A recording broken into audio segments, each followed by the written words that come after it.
नमस्कार दोस्तों क्या भारत के बैंक्स डेंजर में हैं? क्योंकि यहाँ पर जो रिसेंटली खबर आई है उसमें बताया जा रहा है कि bank loan to deposit ratios at all time high raise concern. इसको थोड़ा सा हम डिटेल में समझेंगे कि लोन टू डिपॉजिट रेशियो होता क्या है, इसका इम्पैक्ट क्या होता है, क्या अगर ये बढ़ेगा तो हमारे बैंक खतरे में है, इसको कैसे सुधारा जा सकता है, आरबीआई क्या करेगी, वो सब कुछ मैं आपको बताऊंगा। चलिए आगे बढ़ते हैं, लेकिन उससे पहले आप सबको बता दूं, आप में से जो भी लोग यूपीएससी की तैयारी कर रहे हैं, चाहे 2027 की प्रिपरेशन कर रहे हो या फिर 2028 की अगर आप ग्रेजुएशन कर रहे हैं, तो यहाँ पर हमारा जो बैच है इसमें प्रीलिम्स मेंस इंटरव्यू सब कुछ की कंप्लीट प्रिपरेशन कराई जाती है। अभी 50% डिस्काउंट के साथ आप इसको अवेल कर सकते हैं by using this code Ankit live. Link comment section में दिया हुआ है। अगर आपको कोई भी डाउट है, प्रॉब्लम है, ये फोन नंबर है, इस पर कॉल करिए, मेरी टीम आपको अच्छे से गाइड कर देगी। चलिए शुरुआत करते हैं। सबसे पहले देखते हैं कि एग्जैक्टली हुआ क्या है।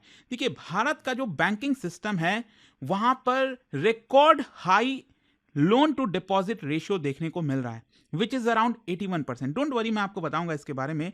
इसका सिंपल अर्थ ये होता है कि अगर 100 रुपीज डिपॉजिट हो रहा है बैंकों के अंदर, तो उसमें से बैंक लगभग 81 रुपीज लोन पर दे रही है। तो ऐसा देखने में ऐसा लगेगा जनरल पब्लिक को, अच्छी बात है यार, 81 रुपीज लोन पर दे रही है, मतलब क्रेडिट ग्रोथ बढ़ रहा है, लोग क्रेडिट लेंगे, लोन लेंगे, तो इसका मतलब इन्वेस्टमेंट ज़्यादा हो रहा है, हमारे जीडीपी ज़्यादा बढ़ेगी। लेकिन कहीं ना कहीं जो एक्सपर्ट्स हैं, रेगुलेटर्स हैं, वो इसको वार्निंग सिग्नल की तरह देखते हैं। क्यों? मैं आपको बताता हूं। देखो, लोन टू डिपॉजिट रेशियो का मतलब क्या है? इसका सिंपल फॉर्मूला आप देखोगे तो total loans divided by total deposit, ये रेशियो आपका निकल जाएगा। फॉर एग्जांपल, मान लीजिए आपका डिपॉजिट है 100, तो ये समझिए नीचे डिनोमिनेटर में 100 लिखना है, और लोन आपने दिया है 81, मतलब हर 100 रुपीज पर 81 रुपीज आप लोन में दे रहे हो। इसको 100 से मल्टीप्लाई कर दो तो ये आपका डिनोमिनेटर कट गया, ये 81% आ गया। तो ये 81% क्या है? ये लोन टू डिपॉजिट रेशियो है, ठीक है। अब ये मेजर क्या करता है, इसका मतलब क्या हुआ? इसका मतलब ये हुआ that how much of banks deposits are being used for lending. कितना डिपॉजिट हो रहा है, उसमें से कितना जो है लोन पर दिया जा रहा है बैंक के द्वारा, एक तो हमें ये पता चलता है। दूसरा, कितना लिक्विडिटी बफर है, और ये बहुत इंपॉर्टेंट है, बैंक के पास लिक्विडिटी बफर होना चाहिए। अब वो बैंक है ना, अगर बैंक के पास मान लो कल के, अगर मान लो जितना पैसा डिपॉजिट हो रहा है वो सारा पैसा अगर बैंक उधार दे देगी, तो बैंक के पास क्या बचेगा? उसके पास कुछ बफर होना चाहिए ना, पैसा बचना चाहिए, राइट? तो high loan to deposit ratio इतना प्रॉब्लमैटिक क्यों है वो समझिए। इसमें लिक्विडिटी का खतरा काफी रहता है। अगर मान लीजिए जो डिपॉजिट्स हैं, बिकॉज डिपॉजिट्स आप सब जानते हो it is withdrawable on demand. मान लीजिए आपने बैंक के अंदर 5 लाख रुपए जमा किया है, ठीक है। अब ये आपका हक बनता है ना, आप कभी भी, आप 10 साल बाद जाओ तो भी आप 5 लाख रुपए ले सकते हो। अगर आप अभी चाहो तो भी आप अपना पैसा ले सकते हैं बैंक से, बैंक आपको मना थोड़ी कर सकता। लेकिन दूसरी तरफ याद रखिएगा, बैंक जो लोन देती है वो लॉन्ग टर्म होता है, ज्यादातर इलिक्विड होता है। अब मान लीजिए बैंक से आपने लोन लिया 20 साल के लिए, होम लोन लिया, ठीक है। क्या बैंक आपको साल भर बाद बोल सकती है ऐसा कि मैं 20 साल तक वेट नहीं करूंगा? बैंक कह देगी कि हमें अभी पैसे की रिक्वायरमेंट, आप हमें अभी दे दो पैसा। क्या आप दोगे? नहीं दोगे ना, आप तो यही कहोगे हमने तो 20 साल के लिए लोन लिया है। अगर हमारे पास पैसा आया काफी सारा अचानक से, तो हम आपको दे देंगे, ये हमारे ऊपर डिपेंड करता है। अगर हम चाहें तो नहीं देंगे। तो आई होप ये डिफरेंस आप समझ रहे होगे। जो डिपॉजिट लोग करते हैं ना, ये ऑन डिमांड विड्रॉएबल होता है, आप कभी भी विड्रॉ कर सकते हो। लेकिन जो लोन आप बैंक से लेते हो वो आप लॉन्ग टर्म के लिए लेते हैं, और आपके मर्जी के हिसाब से आप पेमेंट करते हो। मतलब हाँ, महीने में जितनी ईएमआई बनती है वो तो आपको देना ही होगा, लेकिन एक्स्ट्रा अगर आप देना चाहो दे सकते हो, नहीं देना चाहो नहीं दे सकते हो। तो मान लो जस्ट इन केस अगर बहुत सारे डिपॉजिटर्स अचानक से अपना पैसा विड्रॉ करने बैंक के पास जाएंगे, और बैंक के पास वो बफर नहीं रहेगा, पैसा ही नहीं रहेगा, क्योंकि बैंक ने ज्यादातर पैसा कहाँ दे दिया? लोन पर दे दिया। तो आपको क्या लगता है उस समय क्या होगा? नेगेटिव न्यूज जाएगी, लोगों को लगेगा भाई बैंक में पैसा नहीं बचा है, लोगों को लगेगा बैंक डूबने वाला है। बट ऐसा नहीं है, बैंक ने तो लोन पर दिया था लेकिन वो पैसा नहीं ले पा रहे हैं। तो इकोनॉमी में, बैंकिंग सिस्टम में लिक्विडिटी होना बहुत इंपॉर्टेंट है। और कई बार इसी की वजह से क्या होता है, बैंक डूबना स्टार्ट कर देते हैं। बहुत सारे इश्यूज आए पास्ट में, बहुत सारे एनबीएफसीज बैंकों में यही अक्सर प्रॉब्लम होती है, और इसकी वजह से फाइनेंशियल स्ट्रेस बढ़ जाता है। सो बैंक में struggle to meet cash demand, and that is why अगर ज्यादा एलडीआर होगा तो ये कहीं ना कहीं लिक्विडिटी स्ट्रेस की तरफ सिग्नल करता है। अब क्वेश्चन ये है कि भारत में लोन टू डिपॉजिट रेशियो क्यों अचानक से इतना बढ़ गया? ऑब्वियस सी बात है, क्रेडिट ग्रोथ तेजी से हुआ है। रिसेंटली बताया जा रहा है कि यहाँ पर कॉर्पोरेट बोरोइंग बहुत तेजी से बढ़ी है, मतलब हमारे देश में जो कंपनीज हैं, स्टार्टअप्स हैं, वो ज्यादा पैसे उधार पर ले रहे हैं बैंकों से। और दूसरा क्या है, रिटेल लोन। आजकल आप देखते होंगे, किसी आप तो कोई 50,000 की नौकरी स्टार्ट किया अपना, उसको शौक चढ़ जाता है, आईफ़ोन ले लो, गाड़ी ले लो, ये ले लो, तो अचानक से वहाँ से आप क्या करते हो? तुरंत उधार लेना स्टार्ट करते हैं। तो जो रिटेल लोन्स हैं, housing loan, auto loan, personal loan, ये बहुत तेज़ी से स्प्रेड हुए हैं रिसेंटली। इंफ्रास्ट्रक्चर और जो एमएसएमई लेंडिंग है, ये भी तेज़ी से स्प्रेड हुई है। तो इन सब की वजह से क्या हुआ है, क्रेडिट ग्रोथ ज़्यादा बढ़ गया। देखो, क्रेडिट ग्रोथ बढ़ना कोई खराब नहीं है, ठीक है, अच्छी बात है, क्योंकि जितना ज़्यादा क्रेडिट ग्रोथ बढ़ेगा, उतना हमारे इकोनॉमी के लिए अच्छा है। क्योंकि जो अगर मान लो कंपनीज़ उधार नहीं लेंगे बैंकों से, तो वो इन्वेस्ट कहाँ से करेंगे? देश की जीडीपी कैसे बढ़ेगी? तो इसी की वजह से क्या हुआ, बैंक्स भी एग्रेसिव तरीके से लोन देने लगे। आई एम श्योर कि आपके पास भी रिसेंटली बहुत कॉल आते होंगे कि ये उधार ले लो, हम इतना आपको लोन देने के लिए रेडी हैं। और इसका और ये एक अच्छी बात है, क्योंकि मैं आपको बता दूं, पिछले कुछ समय से आपको याद होगा, 7-8 साल पहले एनपीए की काफ़ी चर्चा होती थी, non performing assets, bad loans, right? तो वो बहुत ज़्यादा डबल डिजिट में चला गया था। मान लो अगर 100 रुपये उधार दे रही है बैंक, तो उसमें से 12 रुपये आ ही नहीं रहे बैंकों के पास, वो क्योंकि वो डूब गए, एनपीए बन गया। तो ये अब कंट्रोल में आ चुका है, और जो बैलेंस शीट है वो हेल्दी हो चुकी है बैंकों की, and that is why bank भी काफ़ी एग्रेसिव हो गए हैं, वो लोन धड़ल्ले से देना स्टार्ट कर दिए। आप देख सकते हो, ये खबर भी आई थी दिसंबर क्वार्टर में, भारत के जो लेंडर्स हैं वहाँ पर जो लोन ग्रोथ है उनका काफ़ी ज़्यादा तेज़ी से पिक हुआ है। तो लोन ग्रोथ में प्रॉब्लम नहीं है, लोन ग्रोथ हो रहा है, अच्छी बात है। प्रॉब्लम कहाँ है? प्रॉब्लम है डिपॉजिट उतना नहीं हो रहा है। फॉर एग्जाम्पल, मैंने आपको क्या बताया था, 100 रुपीज़ डिपॉजिट हो रहा है, तो 81 उधार पर दे रहे हैं बैंक, राइट? अब मान लो अगर ये जो डिपॉजिट है इसको बढ़ा दो, ठीक है, ये 120 कर दो और इसको 81 कर दो, तो जाहिर सी बात है आपका लोन टू डिपॉजिट रेशियो क्या है, ये कम हो जाएगा, ये 81 थोड़ी रहेगा। ये कितना आ जाएगा, इसको निकालिए, आई थिंक ये करीब 67 के आसपास, 67.5 आई थिंक, राइट? तो ये आप सोचो ना, पहले लोन टू डिपॉजिट रेशियो 81% था, जस्ट बिकॉज डिपॉजिट यहाँ पर बढ़ गया, 100 से 120 हो गया, तो ये 67.5 आ गया, तो ये कंफर्टेबल जोन में आ गया। अब क्वेश्चन ये है कि फिर ये ग्रोथ क्यों नहीं हो रही है डिपॉजिट में? अब ये आप सब जानते हो, अब पहले क्या था, कोविड के पहले लोग काफ़ी अपना पैसा सेविंग्स अकाउंट में, बस फिक्स डिपॉजिट में बैंक के पास जमा करके रख देते थे, उनको सेफ सिक्योर लगता था।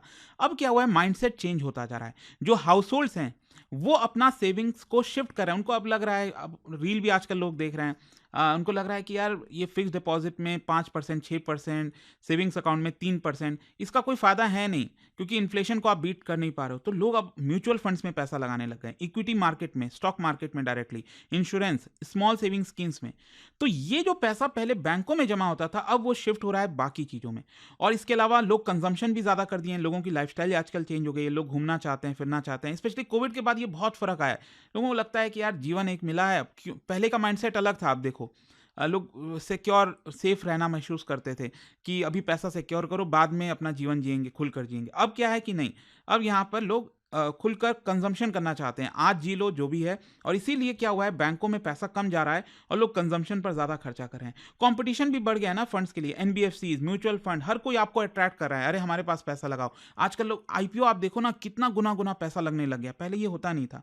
तो रिजल्ट ये हो गया है कि loan growth is much higher than the deposit growth. That is why, ये बड़ा कारण है जिसकी वजह से भारत का जो लोन टू डिपॉजिट रेशियो है इतना तेजी से बढ़ा। और ये हिस्टोरिकली अनयूजुअल क्यों है, मैं आपको बताता हूँ। ट्रेडिशनली अगर आप देखोगे, भारत के बैंक्स के अंदर लोन टू डिपॉजिट रेशियो ज़्यादा से ज़्यादा 70%, 75% चला गया। अभी ये 81%, it is all time high, इतना कभी नहीं गया है। तो इसका मतलब ये हुआ, banks are stretching their funding capacity, अपने कैपेसिटी से ज़्यादा वो लोन देने की कोशिश कर रहे हैं बैंक्स। और कहीं ना कहीं जो लिक्विडिटी बफर होना चाहिए बैंक के पास, वो डेंजर जोन में जा रहा है, वो कम हो गया है, थिन हो गया है। और यहाँ पर अगर मैं आपको प्राइवेट और पब्लिक सेक्टर बैंक्स के बारे में बताऊं, तो प्राइवेट बैंक्स तो और एग्रेसिव हैं। कुछ प्राइवेट बैंकों के अंदर तो लोन टू डिपॉजिट रेशियो 90%, 100% तक जा रहा है। अगर 100 रुपए डिपॉजिट हो रहा है उन बैंक में, तो वो 100 रुपए तक यहाँ पर लोन देने तक के लिए तैयार हैं। तो almost every rupee deposited is lent out.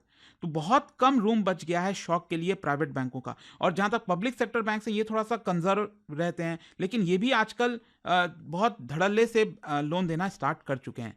तो ये रेगुलेटर्स क्यों कंसर्न है इसको लेकर? देखो, सिंपल सी चीज है, यहां पर आरबीआई क्लोजली मॉनिटर कर रहा है इस सिचुएशन को, क्योंकि सिस्टमिक लिक्विडिटी का खतरा हो सकता है। यहां पर बैंक्स के पास लिक्विडिटी कम है, इसकी वजह से क्या होगा, इंटर बैंक रेट्स इंक्रीज हो जाएंगे। इंटर बैंक रेट मतलब कई बार क्या होता है, एक बैंक दूसरे बैंक से उधार लेता है, उस पर जो इंटरेस्ट मिलता है वो बढ़ जाएगा, जो क्रेडिट अवेलेबिलिटी है वो कम हो जाएगी, जो फाइनेंशियल स्टेबिलिटी है वो अफेक्ट हो सकती है। इसके अलावा कॉस्ट ऑफ फंड भी बढ़ सकता है ना। जैसे मान लो बैंकों को अब लग रहा है कि डिपॉजिट लोग नहीं कर रहे हैं, तो डिपॉजिट करने के लिए बैंक क्या करेंगे, इंटरेस्ट रेट बढ़ाने लगेंगे। सेविंग्स अकाउंट है तो 3% है, तो बढ़ाकर 3.5%, 4%।